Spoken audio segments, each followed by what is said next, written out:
Live. We're live as opposed to dead. Yes.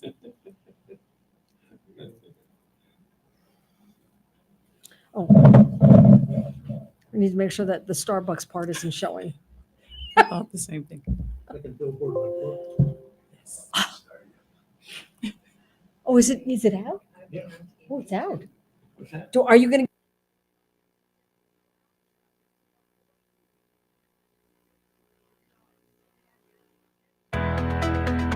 Welcome to the Author's Edge radio show with Guy L. Freer. Now, their show airs nationwide on the My Genre Radio Network, Monday through Friday at 2 p.m. and 7 p.m. Each week on their show, they help authors create books that transform our lives and imaginations. Through radio excellence, they create a unique community resource, one that promotes, connects, and fosters a sense of well-being. Guy L. maintain a focus on sharing books, publishing, marketing, and writing solutions. They serve listeners by providing outlets for their creative skills and energies, and they help them flourish in the competitive marketplace. Their weekly show provides intros, writing spotlights, helps you in promoting your book, your writing, your publishing, your marketing tidbits, and much more. Hi. Hello. Oh, talking to me. Hello. How are you? Who else am I going to talk to? There's 5 people in the room Yeah, but who's like and millions of listeners. and millions, not Millions, trillions, not trillions. No, Millions? Millions. millions. You That's what sure? I'm told. That's what you're told. Okay, let's go. Are we? Let's go. Yeah. Yes, sir. Welcome to Author's Edge Show. Join us for lively conversations with writers, publishers, songwriters, illustrators, and artists diving into the art of storytelling. Catch us live every Saturday at 8 a.m. and Sunday at 7 a.m. on KWRH FM 92.9 and KXOK FM 102.9, or stream online at kxok.com, KWRH92.9.com, and via free apps iHeartRadio, Odyssey, and TuneIn. The show also airs nationwide Monday to Friday at 2 p.m., 7 p.m. on the My Genre Radio Network. Missed an episode? Find us anytime on SoundCloud, YouTube, or at authorsedge.org. That's authorsedge.org. So, it's wonderful to be here today. I want to welcome my co-host and award-winning mystery writer, Craig Stout. Thank you. It's nice to be here as always. Well, good. And now we're going to be thrilled to be chatting with Dr. Jana Wood. Haywood. Haywood. Thank you. I'm so happy to be here. Thanks for having me. Oh, you're welcome. And author of Move Without the Ball. Welcome to our show. And how are you doing today? I am absolutely fabulous. So excited to be here and share a little bit about my book and hopefully be able to talk about women in leadership and all the exciting things that are happening in the life of women's sports. Oh, wow. And today is National Girls and Women's in Sports Day. So I couldn't think of a better time to be on air with you both. Yay! Okay. So let me share a little bit about Dr. Haywood's background. Dr. Jana Haywood is the author of Move Without the Ball, a self-help book for people of all ages who are ready to take their lives to the next level during periods of transition. She was inducted into the St. Louis Sports Hall of Fame in 2018. She's been inducted into the Lutheran North High School Hall of Honor twice, once individually and the other with the 1997-1999 state track and field championship teams. Jana continued her athletic career at the St. Louis University with a 4-year scholarship in basketball. She was co-captain of the team in 2003 and 2004. Her basketball skills took her around the world. She graduated from St. Louis University with a Bachelor of Science in Accounting and Human Resources. She continued her education at Fontbonne University with a Master of Arts in Special Education. She also received a Master's of Arts in Educational Administration from Lindenwood University. She culminated her studies, earning a Doctorate of Education and Leadership from Maryville University. Jana co-founded Alumni Solutions Group, a coaching and consulting company with her husband to ignite, inspire, and empower people as they pursue their personal goals. Yes. Wow. So tell us a little bit about yourself. All right. Well, you've already said a lot about me, but when I'm not in school, because apparently I'm a lifelong learner, I keep going back. But when I'm not doing that, I am helping people to reach their full potential, whether it be professionally or in the athletic world. And so, enjoy the last 20 years of my life have been in buildings where young people exist to help them understand the talents that lie within all of us. And now, in my human resource role on a daily basis, I'm able to develop talent at the Ferguson Florissant School District, where I am currently the Chief Human Resource Officer. My husband and I started a Lumen Solutions Group because women's sports just kind of exploded on the scene over the last couple of years. And because of my background in athletics, I wanted to be a part of helping to propel young women and leaders into the workforce. And so the book, Move Without the Ball, really came to be as a result of helping people transition from collegiate and professional sports into the workforce, but also to help support families who have never had to navigate that terrain as they're looking to help support their daughters in terms of making it into the scholarship ranks of the collegiate world. All right. It's a really Move Without the Ball is a really strong title. What made you decide to write this book? So the title came because as a basketball player, it's one of the things that you will hear from the sidelines in every single game. Players always get stagnant, and the importance of moving out the ball is to make something happen. If you're standing still, nothing can come your direction, but when you're moving, your teammates can set you up for success, or perhaps you yourself can get in better positions to score. And so, having had that basketball background, I wanted to bring this analogy to life that I would be able to apply as I help individuals understand the same thing is true in life. If you want to be successful, you have to keep moving. Nothing's just going to fall in your lap. You need to do something. Keep moving. One step ahead. Absolutely. 1 foot ahead. Absolutely.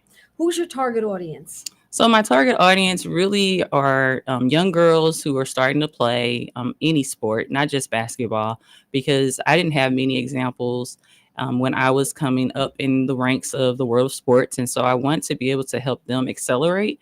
But it's also for parents who are supporting athletes of either gender, girls or boys, because a lot of times parents just don't know what to expect. It's a $1 billion industry, the sports world, and there are so many factors that can impact someone's success or their failure. And I guess the last piece is the ideal of trying to caution parents from living through their children vicariously, because we all have our own lives to live. And just because you want your child to be this standout athlete doesn't mean that you should force them into that. And that we talk about that a little bit in the book as well. I was looking at your at your CV or your resume, if you prefer, online last night. I wanted to get prepared here a little bit, and it looked to me like you've spent virtually all of your professional career in education, and now you have this this business that you and your husband have started. And I'm wondering, and I do have scripted questions, and I am going to get to them, so don't squint at me. But I'm not squinting at you. I spent 27 years in the private sector. In the last 12 years, I taught in the public school system in Chicago. And I'm wondering, how does your academic background set you up for now what you're doing in the private sector? Thanks for that question. So really, I grew into the consulting world because people were approaching me outside of school and work. And I thought, well, how might I be able to monetize the lessons learned in full transparency? But the academic background piece really helps me in my role because I understand the components that are necessary for a student athlete to be recruited and to be successful at the next level. So I am a pre-K through higher ed educator. So I've worked as a principal of elementary, also have taught collegiately at St. Louis University. And so my background around the requirements for even being recruited, it's not talent isn't enough. That's one of the things that I share with a lot of clients. You can be really good at your sport, but if you don't have the academic grades and test scores, that won't mean anything. So I have those honest, real, authentic conversations with our families that we help to support through this process. And then I think that it helps with trust because I'm a teacher, I'm well known around the community. I've been doing it for 20 years. So I'm like in my second batch of young people. I'm now receiving my students' children, which feels weird to say at times. But they know, they say, you can talk to Dr. Haywood. She's going to tell you the truth, and they trust us. And so I think that gives us an advantage as well. Okay. Who's the target audience for this book, would you say? Yeah, so I would say our parents, but also just it's like this love letter to young ladies who are starting their athletic careers. Okay. And how do you market the book? So I have been doing a number of things. So one is being on shows like this. So thanks again for having me. Another is the book is on Amazon.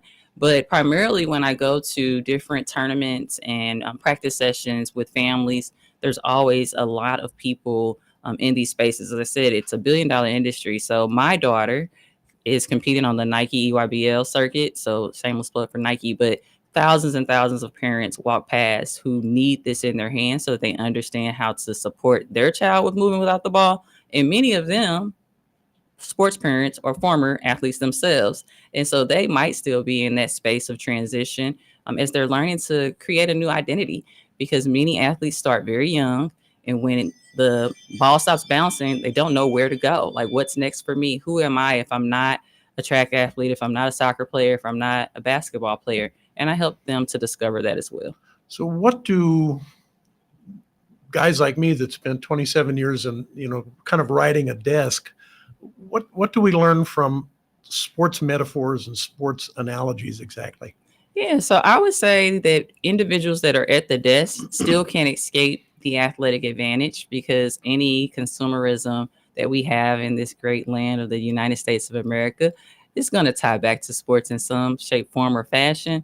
And so when you go in the grocery store, everyone knows that the Super Bowl is going on this weekend because the advertisements are there.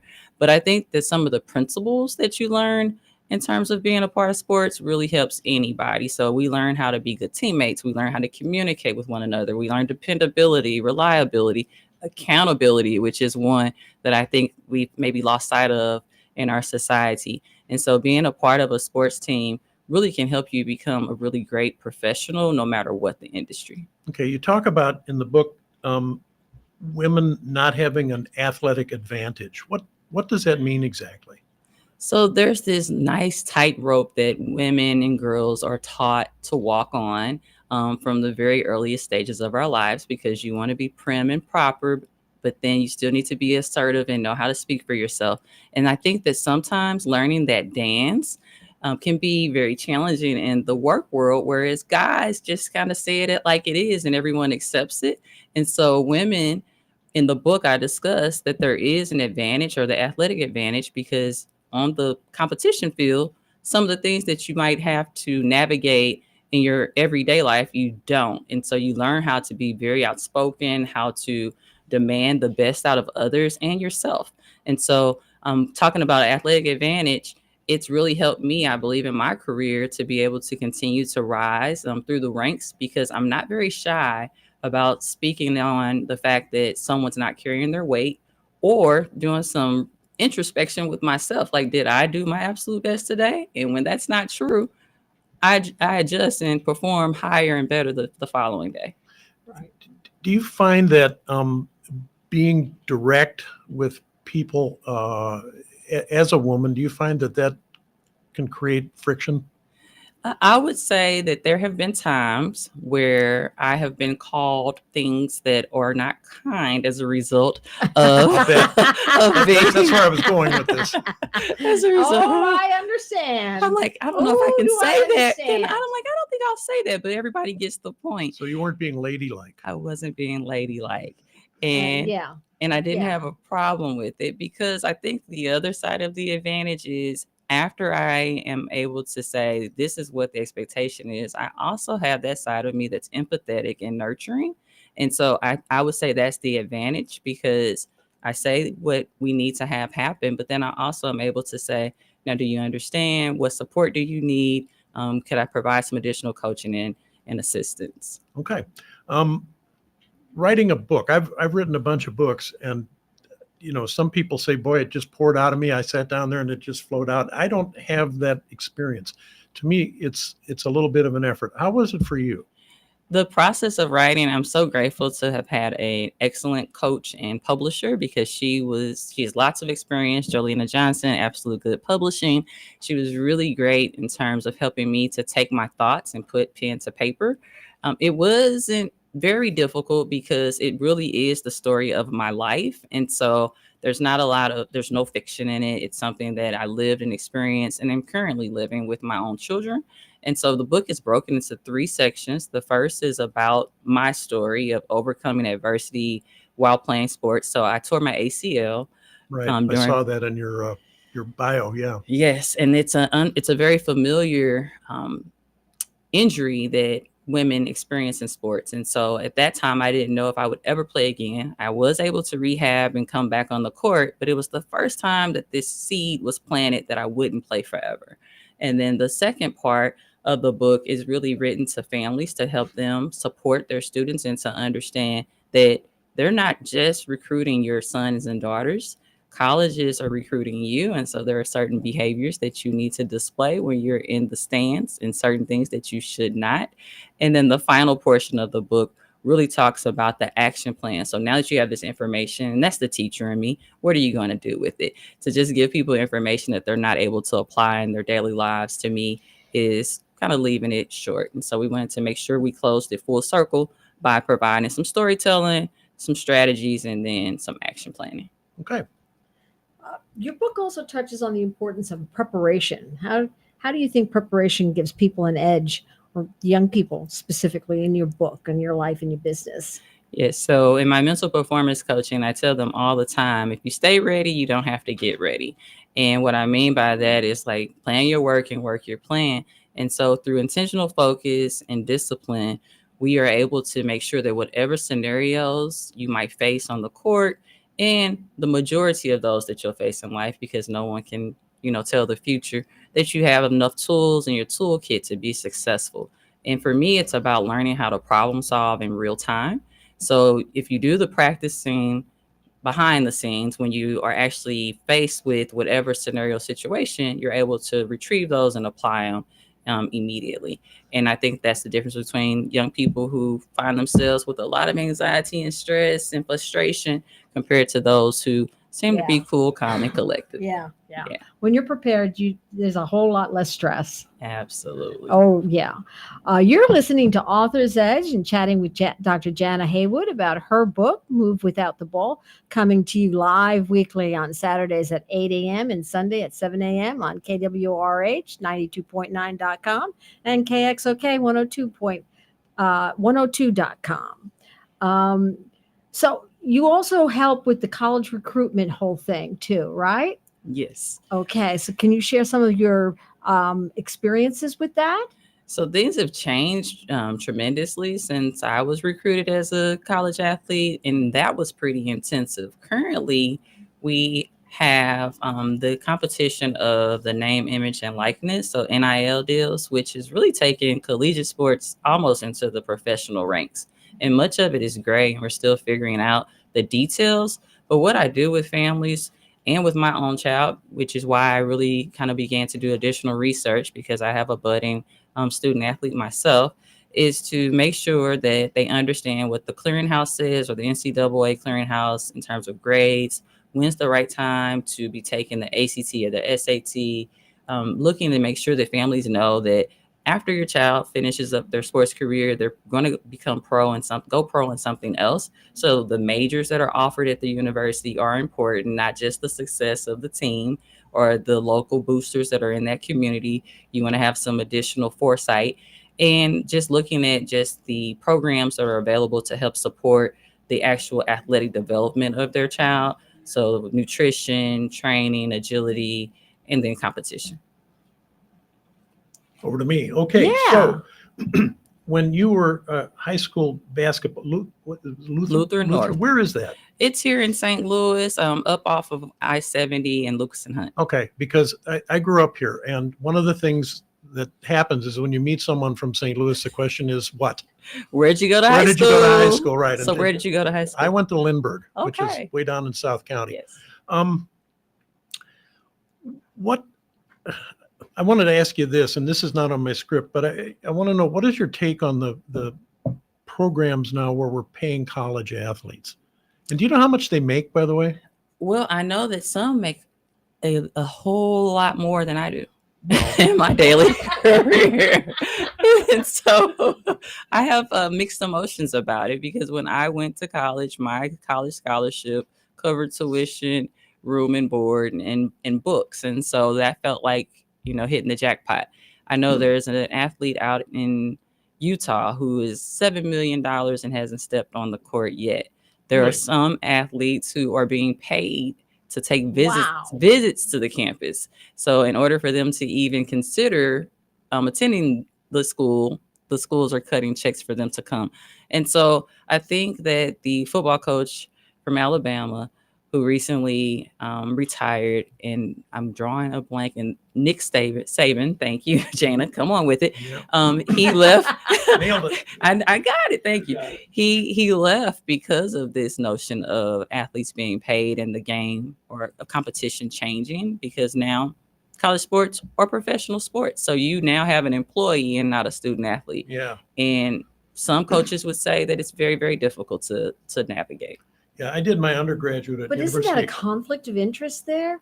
I mean, Yes.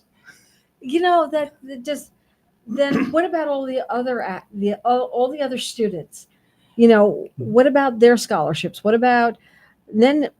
I mean, that just, oh man, that just, Yeah. I've got words for that. Yeah, I Well, think basketball and and- football pay for everything else. That's the first thing. I went to a college. I went to a college baseball game, and there was about 6 people in the bleachers, and I guarantee you, those guys were not then and are not now getting paid.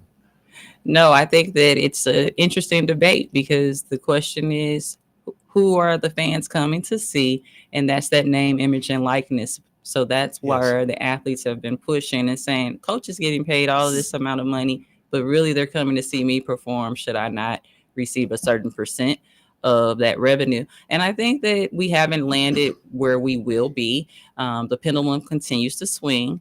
And so right now they're getting a lot of attention regarding this topic, and it'll be interesting to see where everything actually shakes out. Yeah, because I'm not. That doesn't fly Yeah. well with me at Yeah, all. I mean, because my whole thing, I'm an educator. Yes. That's my whole thing. What is a college for? A college for education. Yes. That is the purpose. But at the same time, I remember I had an economics class, and there was a guy in that class who was on the KU varsity basketball team. And, Kansas is a basketball powerhouse, right? Yes. I saw him on the first day. I saw him for the midterm, and I saw him when we took the finals. I did not see him the entire rest of the semester. And yes, he did go into the NBA.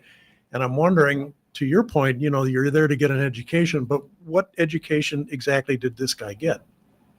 Not At much least of not, one. not in that class anyway. Not much of one. No. And that to me is the bottom line. Then he doesn't belong there. But at the same time, today the school would be paying, or they would be selling souvenir jerseys with this guy's name on the back of it. Now, shouldn't he get something for that? No, Okay. they shouldn't be selling the shirt. And I remember when Larry Brown was coaching there, he said, look, I recruited a 7-foot center, and now you're telling me he has to go to class? Yes, because everybody else is going to class. Well, okay, the simplest way to eliminate that would be to get rid of athletic scholarships. There you go. Because when Harvard plays Yale, it's a perfectly good game. And those guys aren't, getting paid. Then give scholarships to give scholarships to everybody. Then everybody gets to go to college for free. Then how's that? To me, that makes better sense. You see how quickly this goes off the rails. No, I love it. And I'm trying to remain neutral, but I will say, I told you about that little 14-year-old that I have in my house, and I'm not necessarily opposed to the university of her choice sending her a check. And absolutely, your 14-year-old should get that check. And I agree with you. But then I think everybody should get that check. Spread the love, spread the wealth. Spread the wealth. Spread it around all. Personally, I've always felt that education, period, should be free. Yes. And I because an agree. educated populace is the best way to go. Oh, don't get me started on that. Yeah, I know. Let's go. Let's keep going. Let's on. keep going. And we're down to 2 minutes. We're down to 2 minutes. Okay. Okay, so When you were recruited, and then we'll move on to something else. What was that process like? Did you have a whole line of coaches standing on your sidewalk, like what was that movie? Where the kid down in Memphis that was recruited. don't know. Yeah, Probably didn't watch it. yeah. Well, it was a good movie, and it was like one coach after another was ringing the doorbell. Did you have that experience? Yeah, actually, I was a pretty highly sought out student athlete. And so I'm pleased to say my phone rang a lot, but I was in love. And so that made it easy for me because I married my high school sweetheart and stayed right here in my hometown of St. Louis. But yes, the process is pretty intensive. People call and you have conversations. They send you letters. They invite you to campus. You go visit. And this 18-year-old person is going to make a lifelong decision, which is why my business is important so that I Yeah. can help to steer them in the right direction. Well, I would think, yeah. Yeah. Because half the guys, 18-year-olds don't make good decisions. half the guys in the NBA are They just bankrupt. don't. Correct. Yeah. All right. We are going to go to radio break. Go for it. Okay.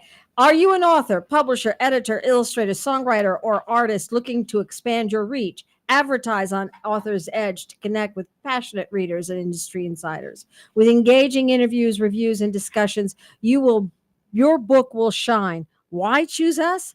Reach thousands of book lovers. Boost sales and visibility. Target impactful ads. Trust host endorsements. Elevate your presence with Author's Edge. Contact us today, 573-714-1352, where authors and readers meet.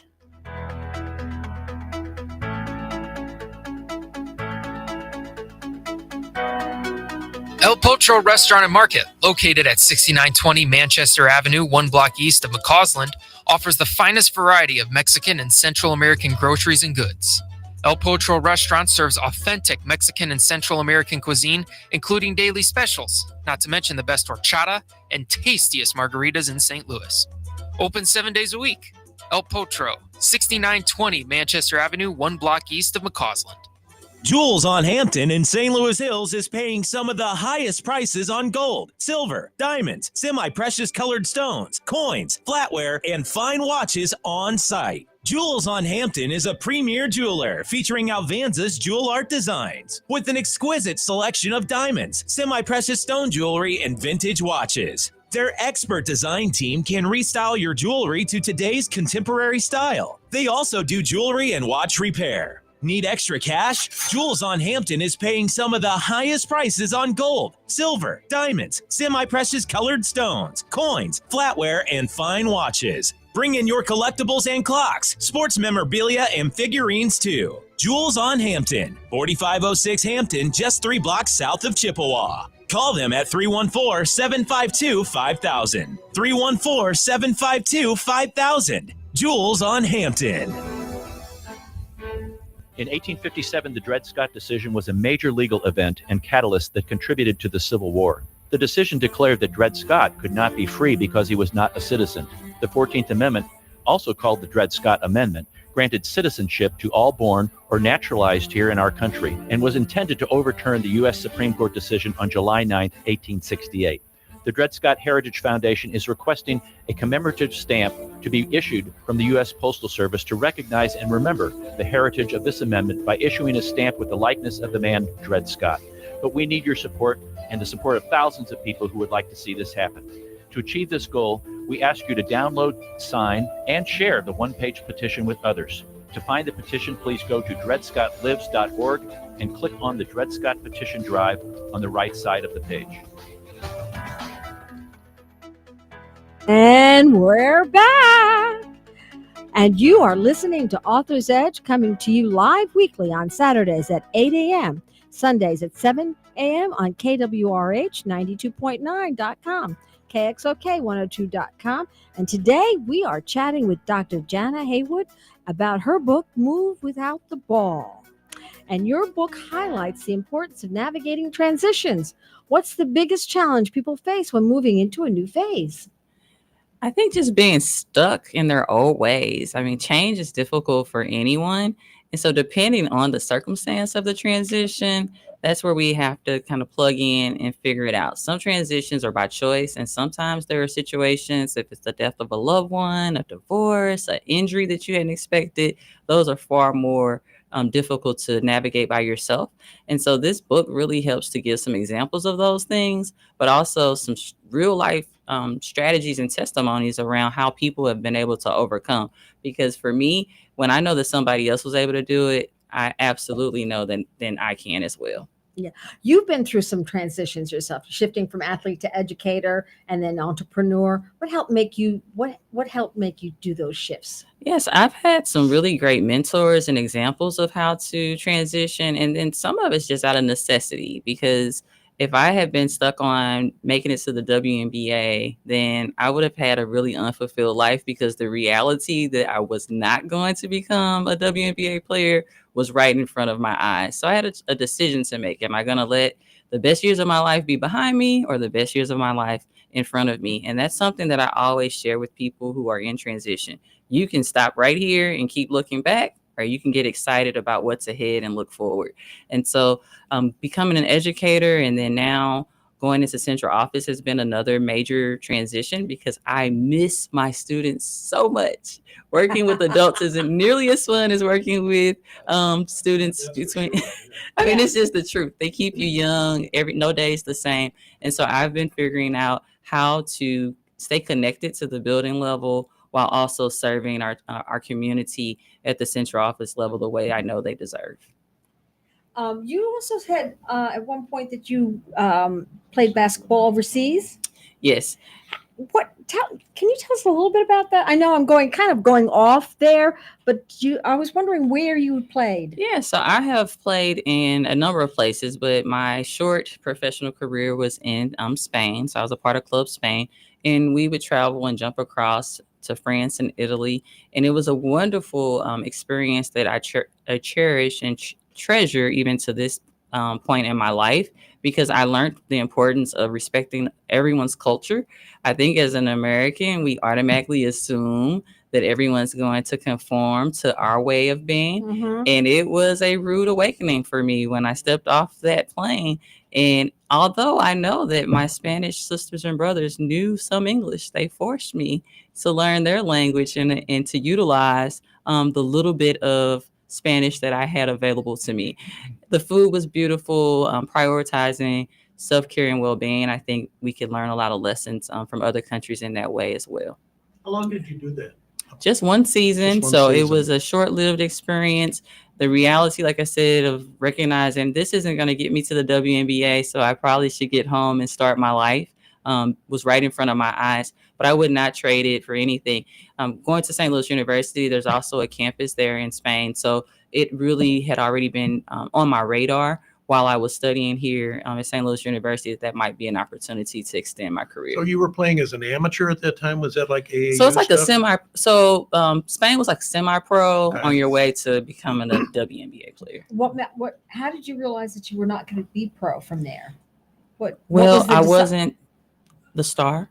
Because there were other people who were better at it, I would imagine. Yes, the harsh reality of, I'm not the leading scorer, the leading rebounder, or contributing in that way.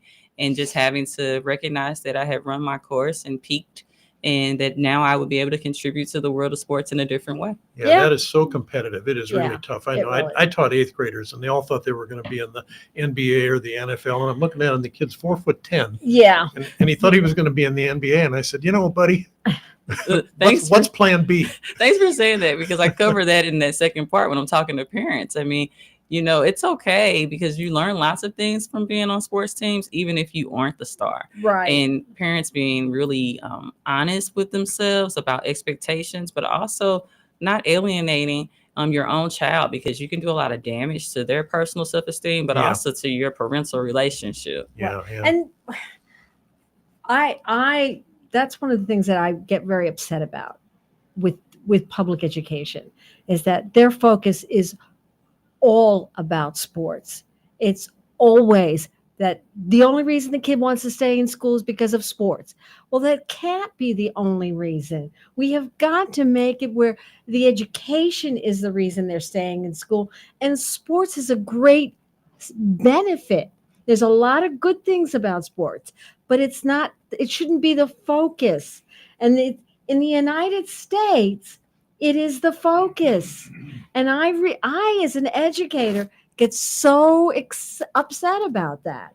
And I have had, well, Miss Freer, please don't give so-and-so an F on this paper. It's going to fail him out of this, and he's not going to be able to be on, or she's not going to be able to play on Friday night because of blah, blah, blah, blah. And I had that, yeah. all the freaking time. And I'm like, what is wrong with you? No, you bring up just some truths that are unfortunate in the world of sports, high school sports, collegiate sports, and the pros, where some people are allotted some shortcuts. And so I think that's another and the piece. Shortcuts don't work. And if we are gotten to a point where even the mediocre players are getting the shortcuts. And I'm like, why? Nobody should be. I don't get shortcuts. No, absolutely not. In the title, again, I'm going to go back, move without the ball, because most of your life, you're going to do things that don't incorporate sports more than the time that you spend on the competition field.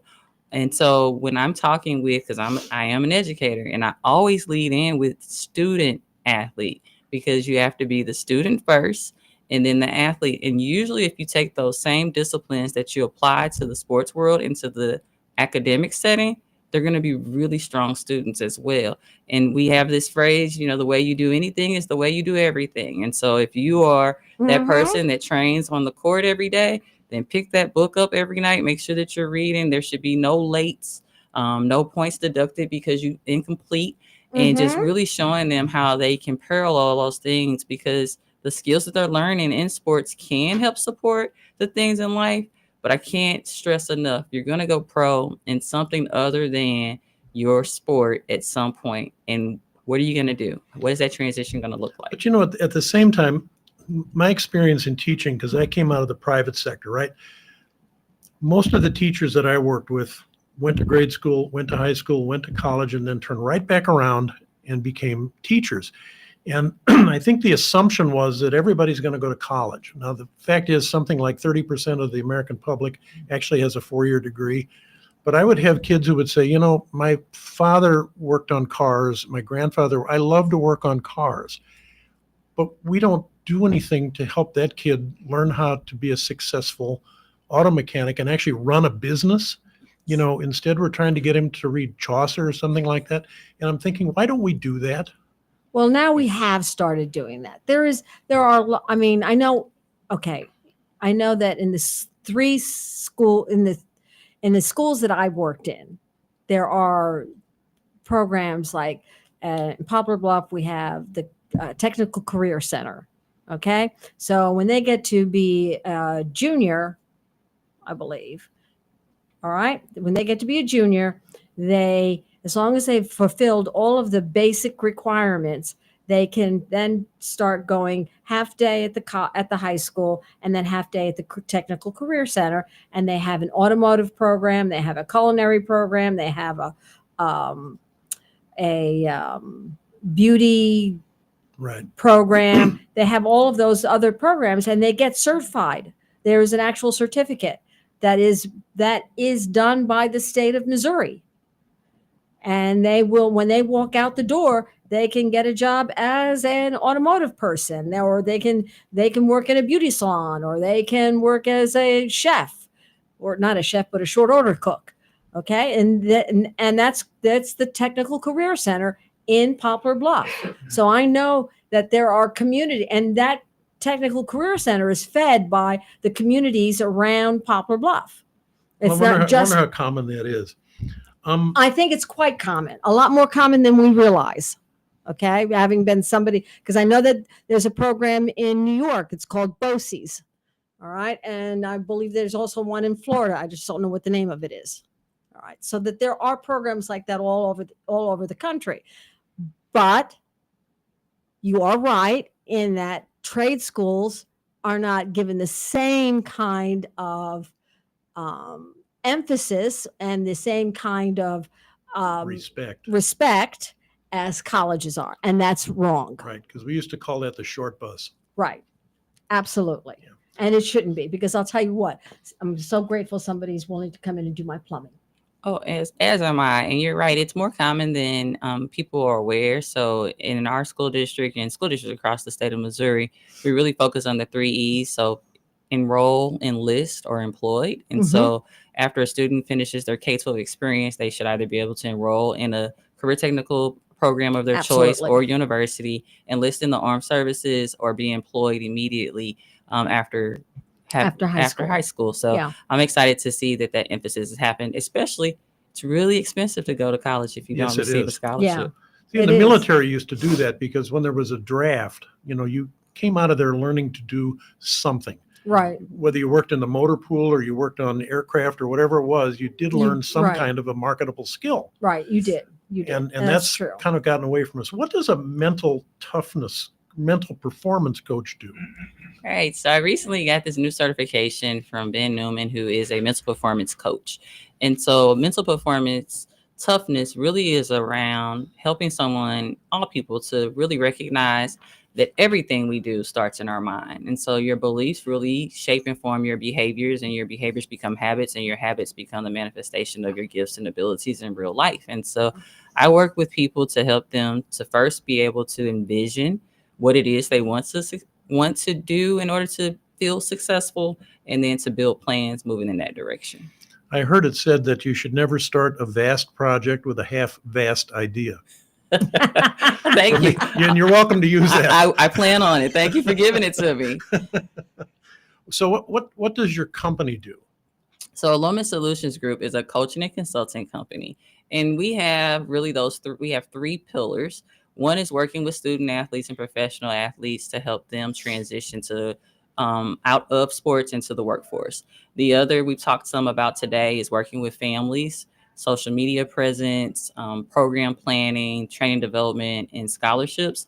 And then the last really is my human resource background, working with small businesses that need some additional support. Maybe they can't afford to bring in a full-fledged human resource department, but I'm a business partner with them to do some of the employee relations work, some strategic planning, and kind of anything related to people.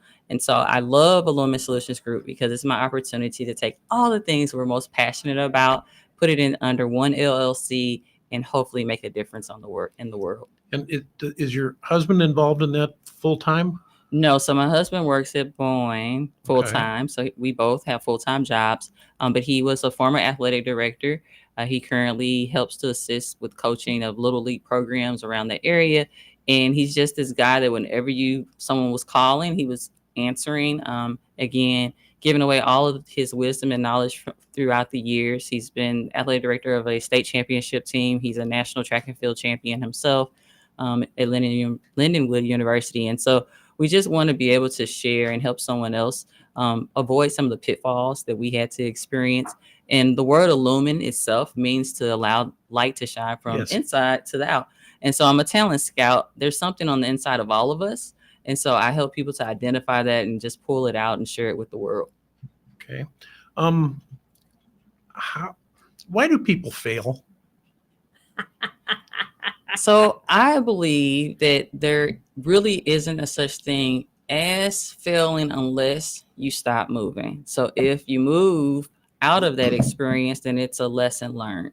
If you get stagnant and stuck and believe that one moment is the definition of your life, then maybe that is a failure. But we tend to learn, unfortunately, human beings from pain points.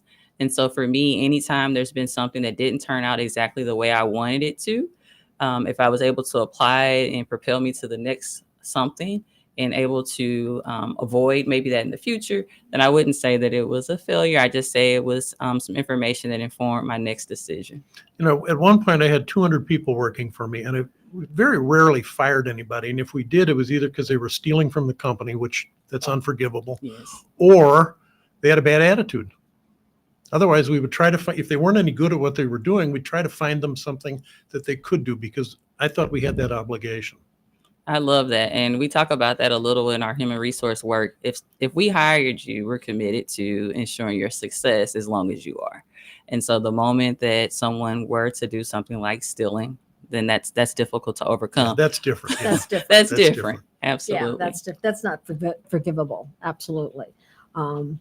You also gave us a quote from your book. As women in professional settings and leadership roles, we often measure decisions based on our families and careers when making complex choices. It's different for us because we are typically the caregivers and are judged harshly for choosing our careers over traditional family structures.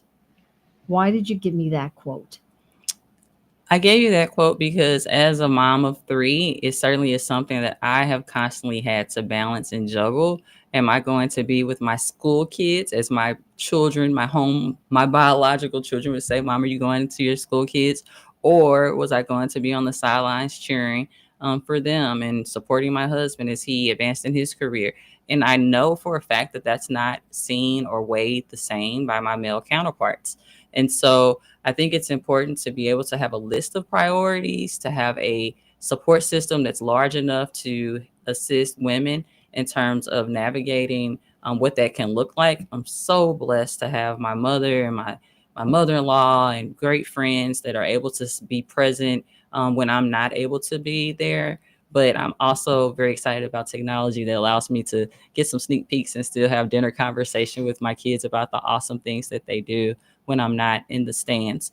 But the reality of it is that women have traditionally been the nurturers and the caregivers in the home, the domesticate work that happens in the home. And so being able to really just maximize your time. So I don't sleep a lot because in the morning I'm getting things ready for my exit, and in the evening, I'm spending time. But it can be done as long as you are committed to that balance and harmony.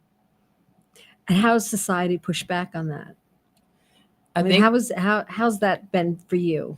so. For me, I have been in spaces where women in leadership are embraced, but I've also walked in spaces where every head turns because I'm the only woman that's there. And so it's just like, what are you What are you doing there? Yeah, what shouldn't you be doing something else? Yes. And so Are you in the right place? are you in the right I place? understand that. So Been You there, think- done Do you that. think you intimidate people? Or are they intimidated by you and by your success, do you think? yeah, so I think I have presence. I'm 6 feet tall. And when I walk into a room, usually heads will turn, even if it's a room full of women. So I do think that. And then intimidate, I hope I'm not intimidating because I really try to be welcoming and share whatever it is that I know. And I think that some of the success that I've had is because I'm really open to feedback, but also open to sharing. And so have I felt like I didn't belong at times in certain spaces? Absolutely. I do think that the world is changing and it's changing rapidly. So it's less and less. I have less and less encounters where I'm the only one. And it feels good. But even when you're only 5'2", I have noticed that there are times when I can walk into a room. I have noticed when I can be sitting and people will walk into a room and somehow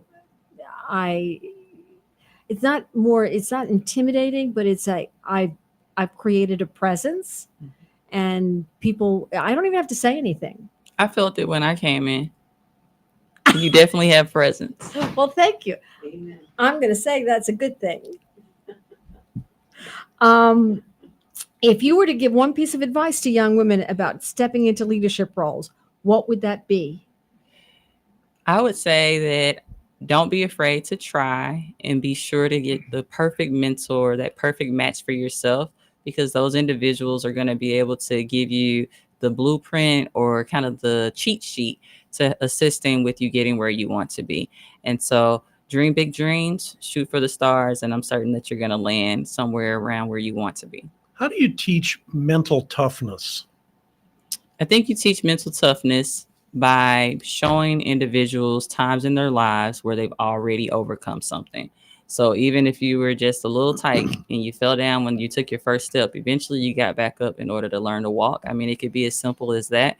But then I also think just the repetitive muscle memory. The same way you train any other muscle, you have to train your brain around how to be mentally tough. And so we go through exercises like meditation, visualization, breathing techniques to help support individuals who are experiencing things in their lives, and also providing some supports in terms of it's okay to get a therapist, a counselor. Your pastor might be a good person. Don't hold it all in. Make sure you are talking through something if it's a critical something in your brain for mental toughness purposes, and then having a team. So I am a sports person. I don't think there's anything closer to you than your teammates other than your family. And so I love it when my teammates have become family, so that when I have tough times, I have people to help me snap forward or bounce forward instead of bouncing back. We've had two different women run for president in the last 8 years, and neither one of them did particularly well. Why do you think that is? We just haven't quite figured out how to split the switch from it being a man's world to being the true women's world that it is. And so That's what I was going to say to you. The idea of how to be competitive without acting like a man. Yeah, yes. because when you do, then they think you're something else. And that was how can women develop a competitive mindset without feeling like they have to act like a man? Yeah, so I think whether you're a woman or a man, the best gift that you can give the world is being who you are and being genuine, being authentic. But even with that, okay, I really, and I think that I think both of them were authentic. I don't think the receivers were willing to be open to it. yeah, Agreed. And I'm trying to be as diplomatic as possible with that answer. Look, thank Without you, being Gael. political, Yes. because I don't want to be political, because that's not what we're about. What's next on your horizon? Well, actually, no. What's the biggest myth about women leadership that needs to be challenged? I think the biggest myth is that we lead from our emotions. Our emotions are a part of who we are, but women don't lead from their emotions. And men sometimes lead from their emotions. Thank you. Go ahead. What were you going to say, Mark? No. Go ahead. Comments from the peanut gallery. Yeah. So, I mean, women who are in leadership positions have to be qualified, have to have knowledge and experience. And what I can promise is that when decisions are being made, it's not tied to the nail polish that I'm going to wear or the perfume that I have on. It's tied to, what needs to happen and get done. Yeah, or any other female idea that there is out there. Yes. And listen, I can cuss up a storm just as quickly as any other man Yeah, can. I've heard it. Okay, but I will not do it on air. Okay? Do we have a beep, by the way? Do we? Yeah. Do we have a beep? All We right, do have a okay, beep, all right. but I'm not going to do that. I promised Mark I would behave myself on occasion. I'll try. Well, I'll back you up. Thank you. How long did it take you to write this book? So start to finish, it took probably 7 to 8 months Okay. because there were some interruptions along the way.